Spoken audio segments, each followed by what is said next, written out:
BRS అధినేత కేసీఆర్ కీలక నిర్ణయం తీసుకున్నారట. అసెంబ్లీ సమావేశాలు స్టార్ట్ కాబోతున్నాయి. ఈ నెల 29వ తేదీ నుంచి అసెంబ్లీ సమావేశాలు జరగబోతున్నాయి. అయితే కేసీఆర్ ఈసారి అసెంబ్లీ సమావేశాలకు వచ్చి ప్రభుత్వ వైఫల్యం ఎండగట్టడంతో పాటుగా కేఆర్ఎంబి అండ్ పాలమూరు రంగారెడ్డికి సంబంధించినటువంటి ఈ ప్రాజెక్టుల విషయంలో చాలా తనదైన స్టైల్లో కాంగ్రెస్ పార్టీ ప్రభుత్వాన్ని ఎండగడుతూనే పబ్లిక్కి చాలా కీలకమైన విషయాలు చెప్పబోతున్నారట. అసెంబ్లీలో ప్రభుత్వ వైఫల్యం ఎండగట్టడంతో పాటుగా ఈ రెండు అంశాలపై మాట్లాడుతారని ప్రచారం జరుగుతోంది. అయితే సభలో పవర్ పాయింట్ ప్రజెంటేషన్కి అవకాశం ఇవ్వాలని బీఆర్ఎస్ పార్టీ పట్టుపడుతోందట. నేడో రేపో మహబూబ్ నగర్ జిల్లా నేతలతో కూడా కేసీఆర్ సమావేశమయ్యే అవకాశం కనబడుతోంది.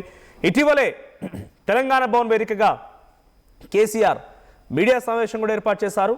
తాను రంగంలోకి దిగితే యుద్ధం తప్పదన్నారు కేసీఆర్ అసెంబ్లీకి రావాలని కూడా అటు అధికార పార్టీ పట్టుబడుతోంది.